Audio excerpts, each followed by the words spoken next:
Welcome back. We shall now be talking about the osteoporosis, that is metabolic bone disease.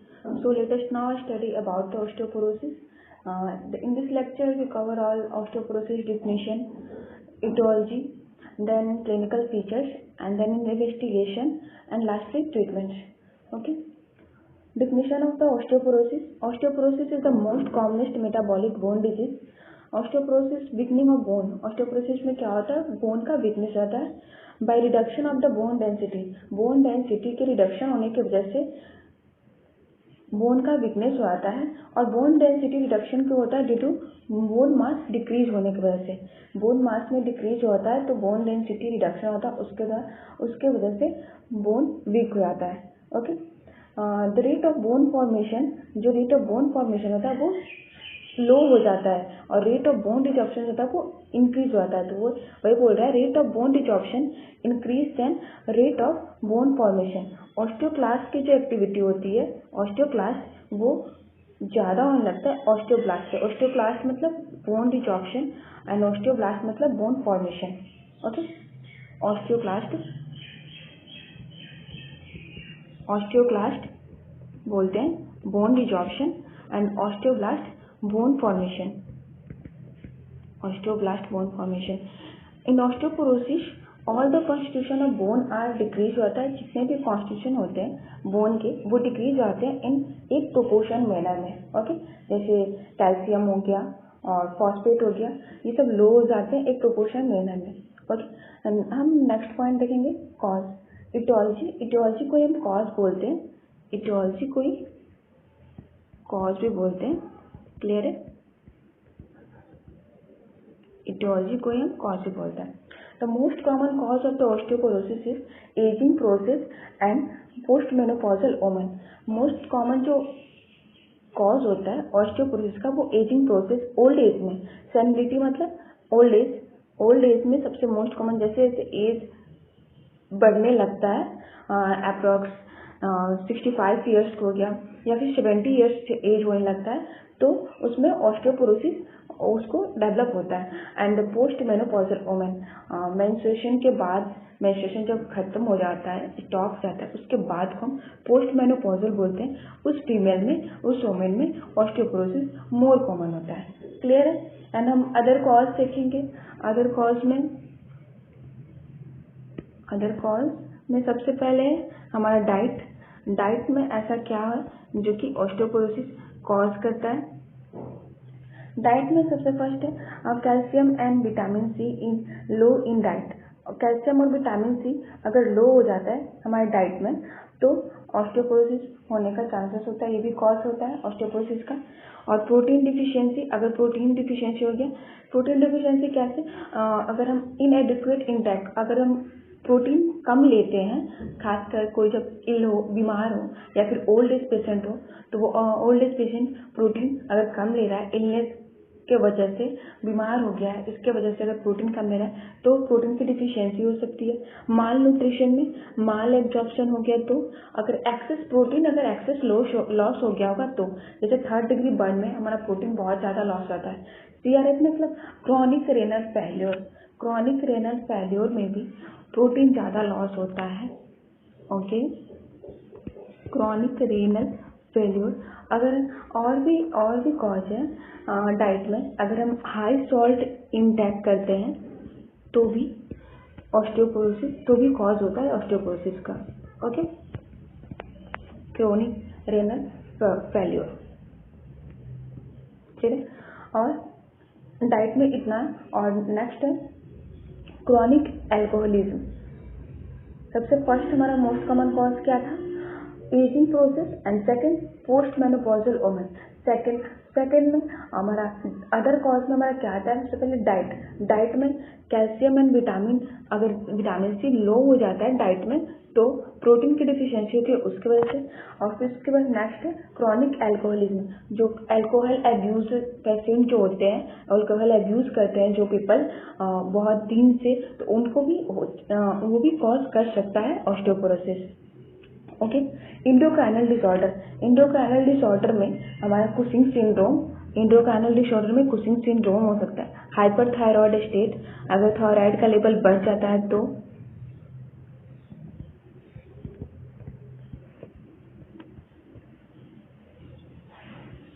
Thyroid का level बढ़ता है। Hyper parathyroid state, और सबसे leading cause जो होता है इसमें एंडोक्राइन डिसऑर्डर में लैक ऑफ हार्मोन की अगर लैकिंग हो जाती है तो जैसे कि अगर एस्ट्रोजन का कमी हो जाती है, लैक हो जाता है ओमेन में और एंड्रोजन का मैन में, तो ये आता है हमारा हाइपोगोनाडल स्टेट। हाइपोगोनाडल स्टेट में, ये हाइपोगोनाडल स्टेट में ऐसा होता है, लैकिंग हो रही है ना, तो हाइपोगोनाडल स्टेट हो। क्लियर? हाइपोगोनाडल स्टेट में क्या होता है, एस्ट्रोजन जो होता है, एस्ट्रोजन की कमी हो जाती है ओमेन में, एंड एंड्रोजन होता है वो मेन में। क्लियर है? और बेड रिडन पेशेंट, और एक्स्ट्रा पॉइंट, जो बेड रिडन पेशेंट होते हैं या फिर कोई सर्जरी हुआ है बहुत दिन से बेड रिडन, या फिर पैरालिसिस पेशेंट है वो बहुत दिन से बेड पे है, तो वो बेड रिडन पेशेंट में भी ऑस्टियोपोरोसिस वो भी कॉज कर सकता है ऑस्टियोपोरोसिस का। नेक्स्ट है ड्रग इंड्यूस, जो ड्रग इंड्यूस हो गया, जैसे जो पेशेंट बहुत दिनों से कोई ड्रग्स ले रहे हैं, जैसे कि हेपेरिन का और मेथोट्रेक्सेट हो गया, और long term steroid therapy glucocorticoid का ले रहे हैं बहुत दिन से, या फिर एंटी एपिलेप्टिक ड्रग में फेनोबार्बिटॉन लेने की वजह से, या फिर एंटासिड्स लेने की वजह से, फेनोबार्बिटॉन और antacids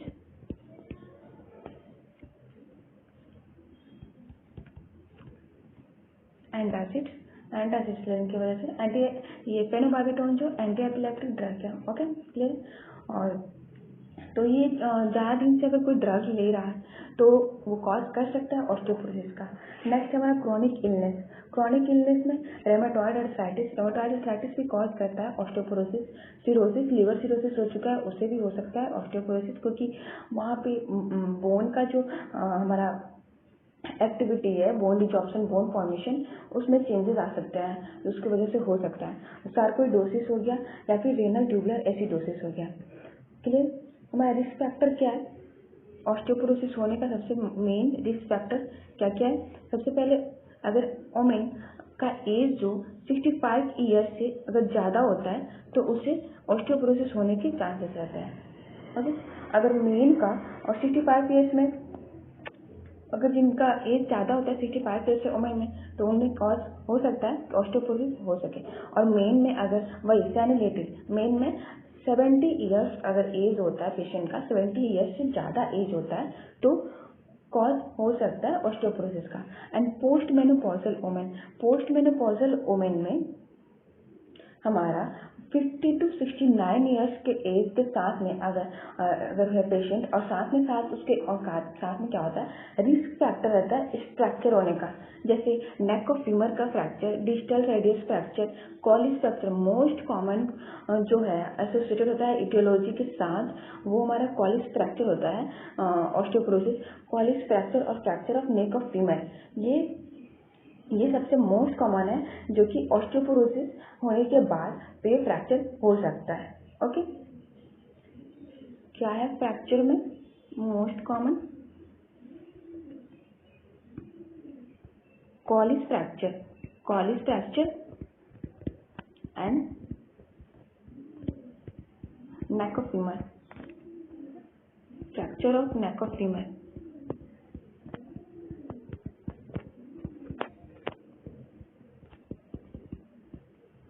fracture of neck of femur, ये दोनों फ्रैक्चर होता है तो पहले से वो मतलब अंडरलाइन रहता है इटियोलॉजी इसका जो होता है, इसका इटियोलॉजी लिंक रहता है ऑस्टियोपोरोसिस से।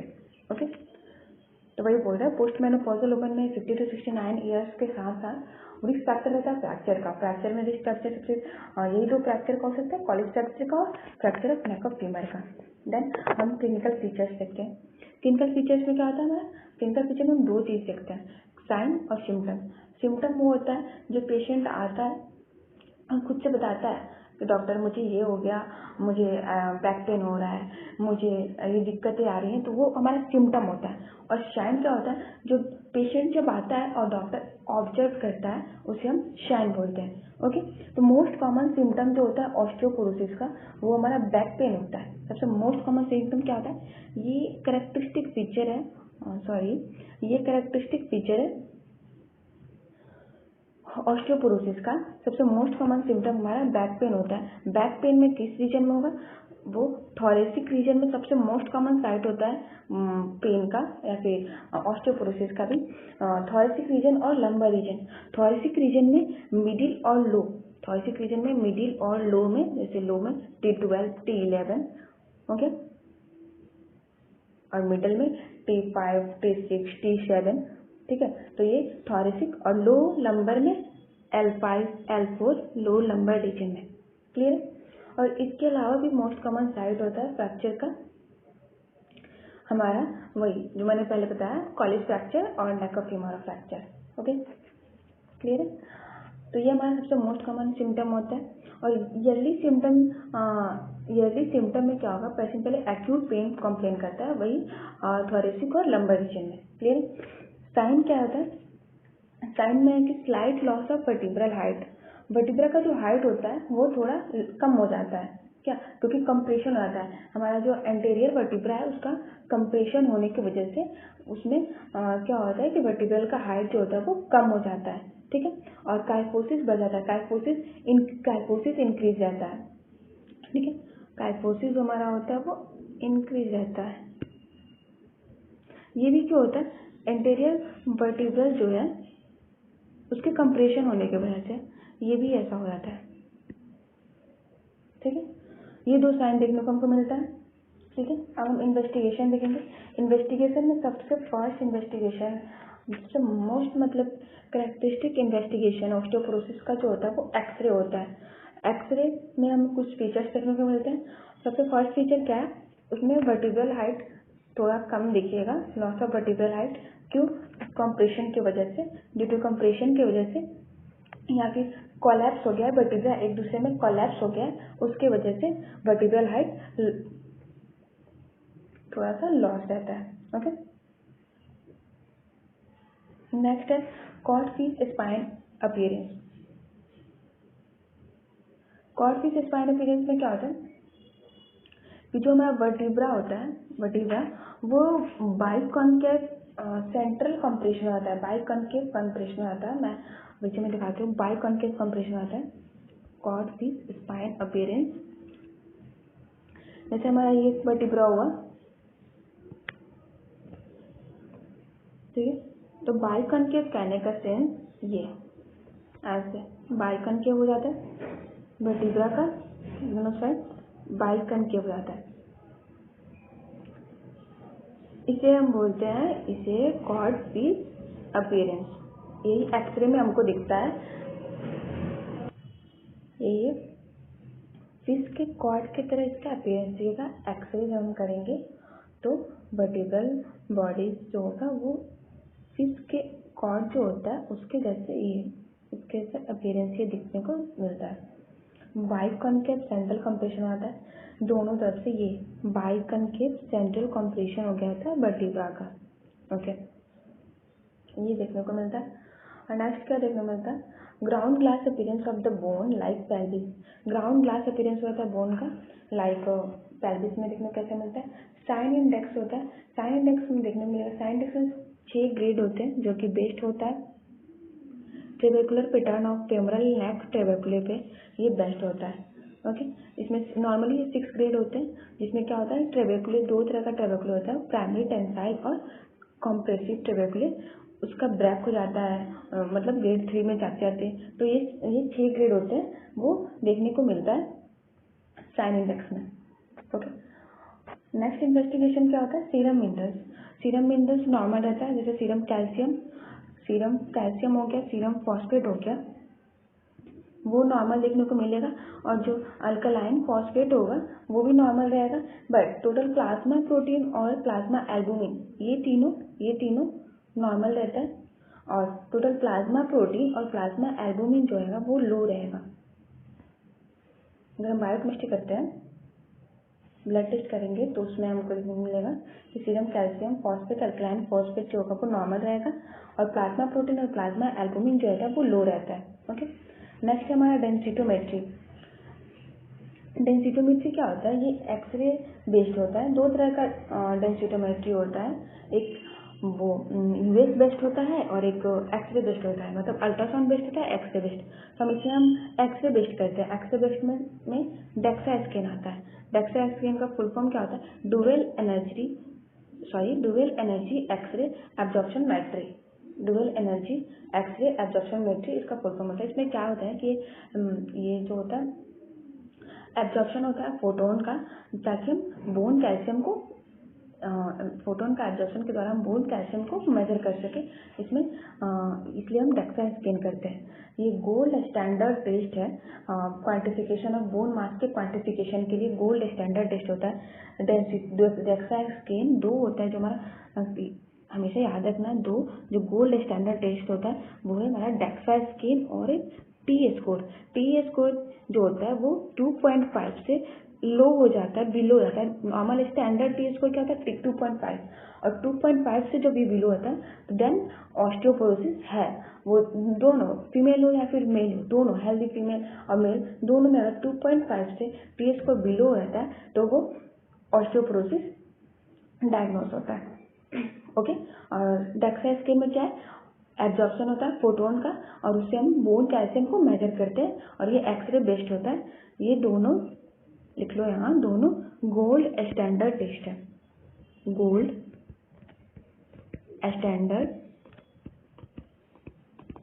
Standard test.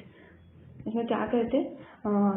डेंसिटोमेट्री में हम बोन मास जो होता है उसको क्वांटिफिकेशन करते हैं और जिसके हमको बोन कैल्शियम का मेजर होता है। ठीक है, गोल्ड स्टैंडर्ड टेस्ट कौन कौन सा है? DEXA and T score. T score अगर 2.5 से कम होता है तो क्या होगा? बिलो जाता है 2.5 से। नॉर्मल इसका होता है 2.5 से बिलो जाएगा तो हो जाएगा वो डायग्नोस होगा ऑस्टियोपोरोसिस। और वही ऑस्टियोपिनिया के केस में क्या होता है? ऑस्टियोपिनिया के केस में जो ये टी स्कोर है वो 1 और 2.5 के बीच में रहता है। ठीक है, 1 और 2.5 के बीच में, तो वो ऑस्टियोपिनिया होता है। ये मोस्ट कॉमन जो है, हम डिफ्रेंशिएट कर सकते हैं इस स्टैंडर्ड टेस्ट से ऑस्टियोपोरोसिस है या फिर ऑस्टियोपिनिया है। Okay, clear. और लास्ट टेस्ट हमारा होता है बोन बायोप्सी। लास्ट टेस्ट हमारा क्या होता है? Bone biopsy. बोन बायोप्सी करके हम डायग्नोस करते हैं ऑस्टियोपोरोसिस को। और एक और टेस्ट होता है न्यूट्रन एक्टिवेशन एनालिसिस, जिसमें हम डिटरमाइन करते हैं कैल्शियम कंटेंट को, हमारे इंटायर बॉडी में कितना कैल्शियम कंटेंट है उसको हम डिटरमाइन करते हैं न्यूट्रिशन एक्टिवेशन एनालाइज करके। ओके, उसमें हम क्या करते हैं? न्यूट्रन जो होता है, न्यूट्रन उसको बॉम्बिंग कराते हैं हमारे कैल्शियम और बोन में जाके वो एक्टिवेट होता है और बॉम्बिंग कराता है, और वही जो बॉम्बिंग एक्टिविटी है वो मेजर करता है हमारे कैल्शियम को, इंटायर बॉडी में कितना कैल्शियम है वो मेजर। तो इन्वेस्टिगेशन में क्या क्या? सबसे फर्स्ट हमारा इन्वेस्टिगेशन ऑफ चॉइस क्या होगा? एक्सरे होगा। देन एक्सरे में हमारे कुछ फीचर्स देखने को मिलेंगे। सबसे फर्स्ट फीचर क्या होता है? वर्टिब्रल हाइट में लॉस रहेगा कॉम्प्रेशन की वजह से। कॉर्ड स्पाइन अपीयरेंस क्या होता है? बाइकॉन्केव सेंट्रल कंप्रेशन हो जाता है वर्टिब्रल का, और वो फिश का जो कॉर्ड है उसकी तरह एक्सरे में दिखेगा। ओके, और नेक्स्ट होता है ground glass appearance of the bone, pelvis में देखने को मिलेगा। साइन इंडेक्स 6 ग्रेड होता है, जो कि बेस्ट होता है trabecular pattern of femoral neck, femoral neck का जो ट्रेबेकुलर होता है उस पर ये बेस्ट होता है। ओके, नेक्स्ट हमारा है एक्सरे हो गया, और नेक्स्ट चॉइस हमारा होता है सीरम मिनरल जो होगा वो नॉर्मल आएगा। Serum calcium phosphate, alkaline phosphate, ये सब नॉर्मल रहता है।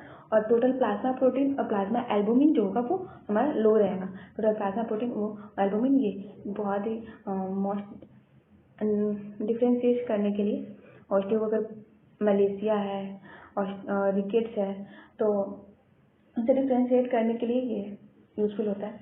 नेक्स्ट डेंसिटोमेट्री में क्या करते हैं? डेक्सा स्कैन और ये गोल्ड स्टैंडर्ड टेस्ट होता है। और एक गोल्ड स्टैंडर्ड टेस्ट क्या था? टी स्कोर बिलो 2.5 होगा तो डायग्नोस होगा ऑस्टियोपोरोसिस।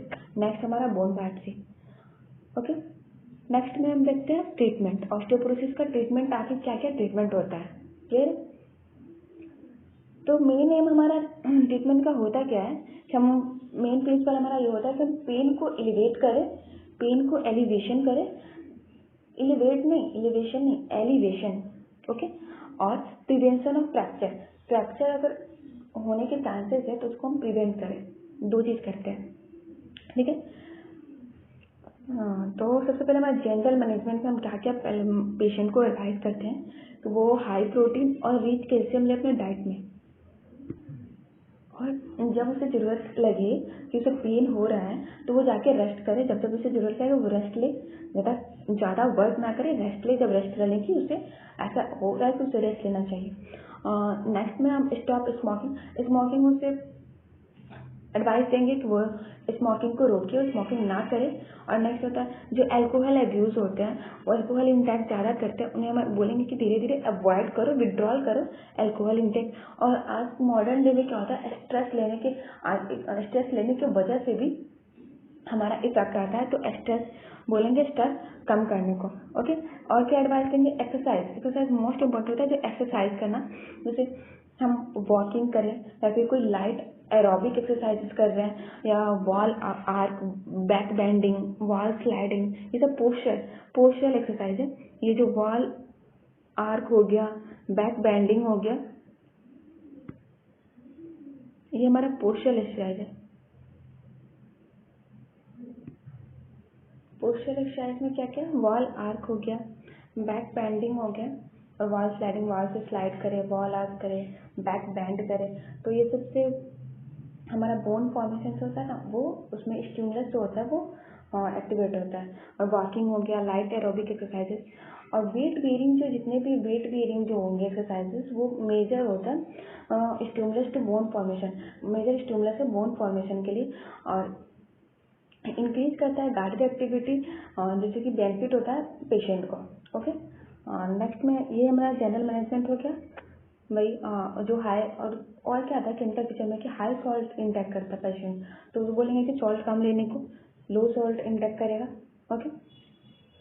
देन हमारा ड्रग्स आता है, नेक्स्ट ट्रीटमेंट क्या होता है, ड्रग्स। मेडिसिन में क्या क्या देते हैं, ड्रग्स में क्या क्या देते हैं, सबसे फर्स्ट होता है ना इनहिबिट रिजॉर्प्शन को कम करना, क्योंकि क्या होता है ऑस्टियोपोरोसिस में, होता क्या है, रिजॉर्प्शन बढ़ जाता है और हमारा फॉर्मेशन जो होता है वो कम हो जाता है, ठीक है। ऑस्टियोब्लास्ट एक्टिविटी बढ़ जाती है, ऑस्टियोब्लास्ट एक्टिविटी कम हो जाता है, उससे मतलब ऑस्टियोब्लास्ट एक्टिविटी कम नहीं होता, ऑस्टियोब्लास्ट जो होता है वो ज़्यादा होने लगता है, बोन रिजॉर्प्शन ज़्यादा होने लगता है, तो हम उसको ऐसे ड्रग्स देंगे जो कि रिजॉर्प्शन को इनहिबिट कर सके। तो उसमें कौन कौन सा, सबसे फर्स्ट ग्रुप जो आता है बिसफॉस्फोनेट में हमारा सबसे फर्स्ट ग्रुप आता है इनहिबिट रिजॉर्प्शन के लिए कौन कौन से ड्रग है वो देखेंगे। इनहिबिट मतलब कम करना, ओके, रिजॉर्प्शन को कम करेगा। तो सबसे फर्स्ट में हमारा आता है बिसफॉस्फोनेट में एलेंड्रोनेट है, रिसेड्रोनेट, पाल्मिटोनेट और जोलेडोनिक एसिड जो हम देते हैं वो give once in a year, एक देते हैं, साल में एक बार देते हैं, give once in a year zoledronic acid, okay. ये सब कौन से ग्रुप्स के ड्रग है, बिसफॉस्फोनेट ग्रुप के ये सब ड्रग है, एलेंटोनेट, रिसेडोनेट, पाल्मिडोनेट और से याद रखना एलेंडोनेट, रिसेडोनेट, पाल्मिडोनेट और एक जोलेडोनिक एसिड। एलेंडोनेट जो होता है वो हम एम्प्टी स्टमक देते हैं और ये वंस ए डे देते हैं, और इसका साइड इफेक्ट होता है ऑस्टियोफेगाइटिस, ओके, वंस ए डे, इसको हम वंस ए डे देते हैं। और देन एम्प्टी स्टमक देंगे, एम्प्टी स्टमक, ओके। और इसका साइड इफेक्ट क्या आता है, ऑस्टियोफेगाइटिस करता है, ठीक है। और zoledronic give once in a year. तो फर्स्ट हो गया इनहिबिट रिजॉर्प्शन का बिसफॉस्फोनेट ड्रग देंगे, उसमें हमारा 4 ड्रग्स आता है, ओके। नेक्स्ट इसमें एक और ड्रग्स आता है बिसफॉस्फोनेट में, इवेंट्रोनेट, क्लियर है। और नेक्स्ट देते हैं हम कैल्सिटोनिन देंगे।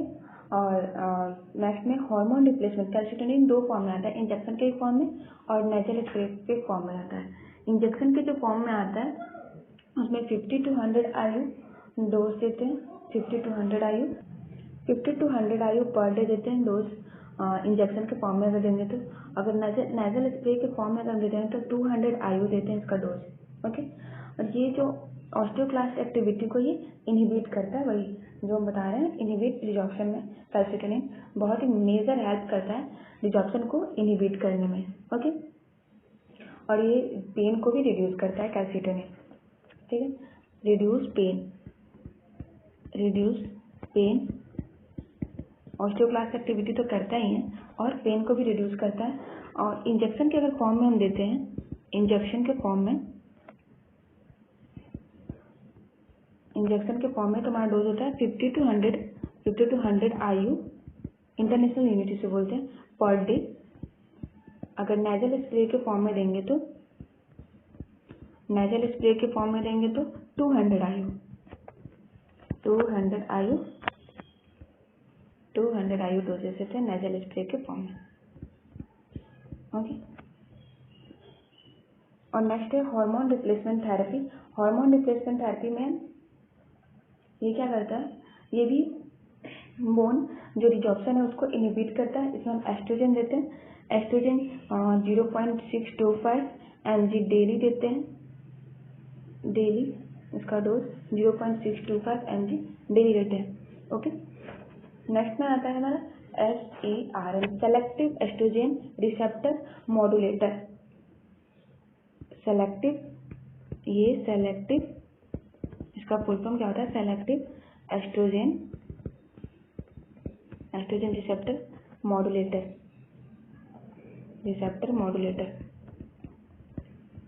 ये क्या करता है, ये भी बोन मिनरल्स को जो क्या इंक्रीज करता है, उसका जो बोन डेंसिटी होता है उसको इंक्रीज करता है। और इसमें सबसे मेन जो ड्रग्स हम देते हैं वो क्या है, रेलॉक्सीफिन। ओके, रेलॉक्सीफिन देते हैं, सबसे मेन ड्रग जो होता है। ये क्या करता है, ये एस्ट्रोजन जो होता है, जो डिक्रीज एस्ट्रोजन होता है वो डिग्रेडेड साइड इफेक्ट जो होता है उसको डिग्रेड करता है, कम करता है उसके साइड इफेक्ट को। ओके, और बोन मिनरल डेंसिटी को इंक्रीज करता है। ओके, अगर हमारा जैसे कि यूट्राइन और ब्रेस्ट कैंसर में क्या होता है कि वो बहुत सारे साइड इफेक्ट होते हैं, तो उसको ये कम करता है selective estrogen receptor modulator. Example में हमारा रेलॉक्सीफिन है, रेलॉक्सीफिन ही देते हैं। ओके, बोन में हमारा ये क्या करता है, बोन डेंसिटी को इंक्रीज करता है, bone density increase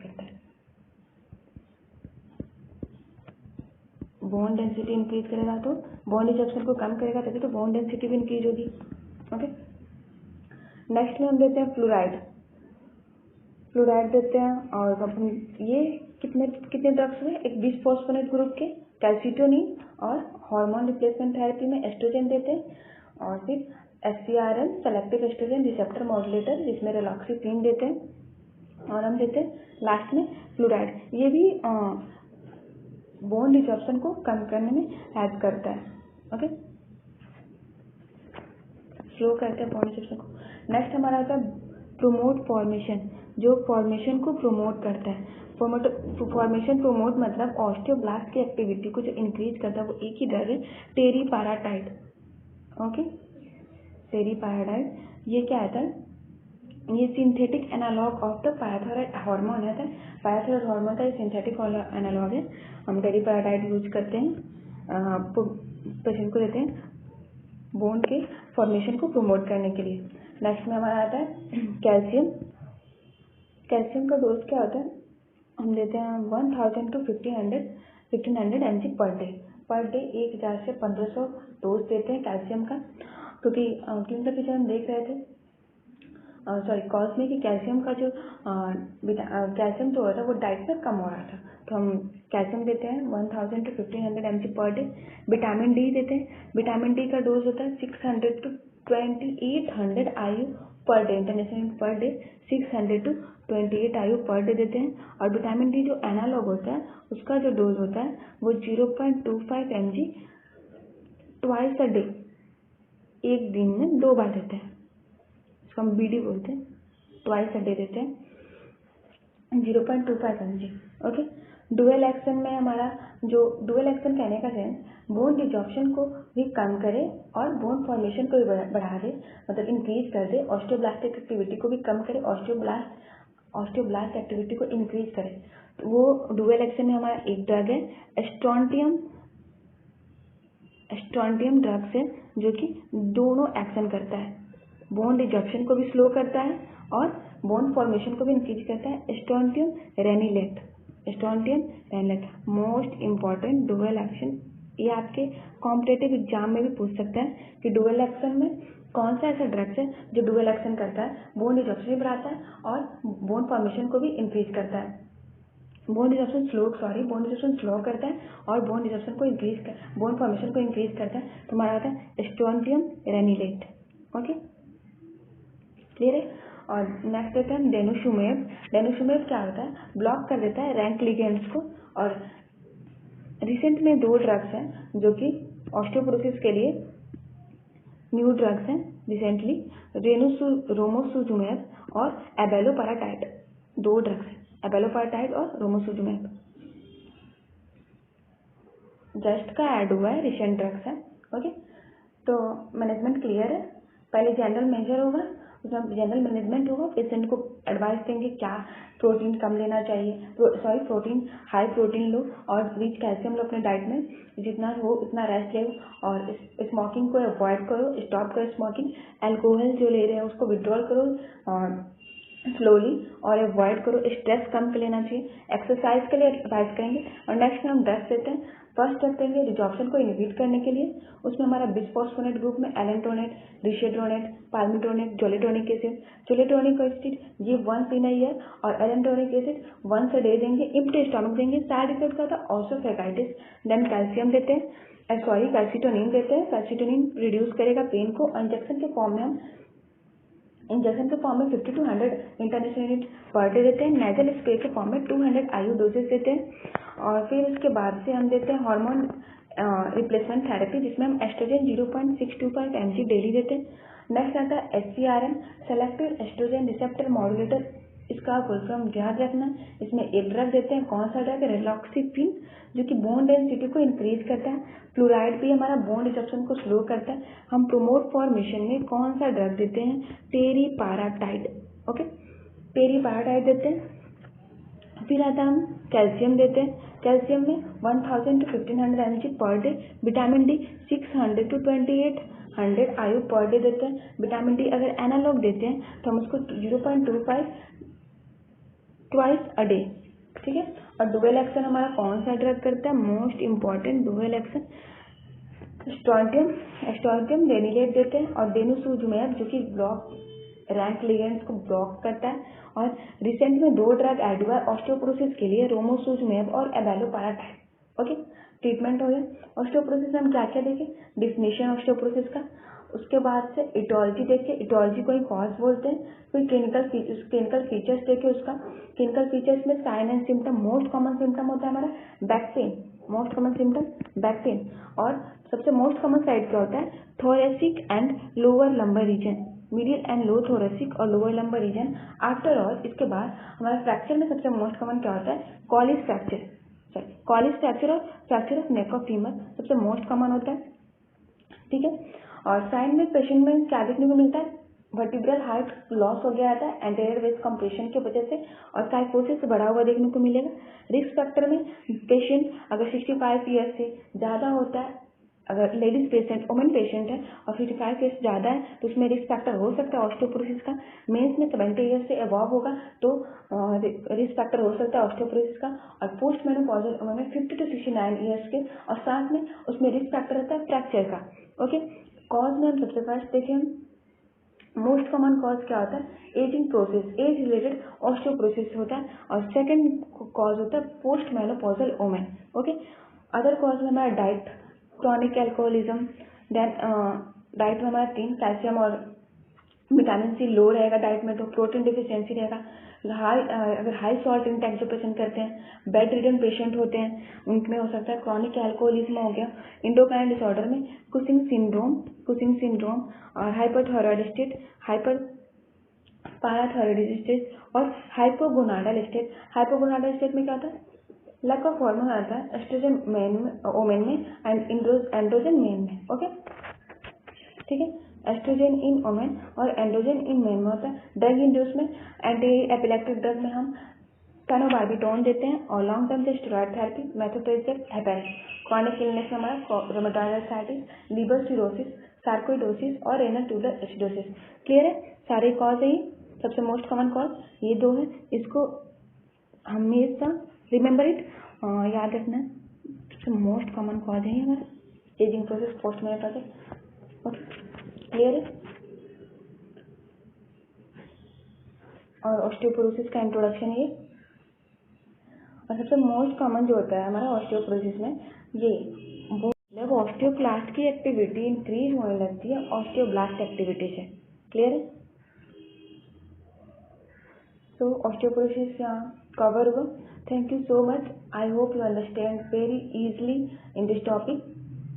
please like, share and subscribe my channel physio tutorial.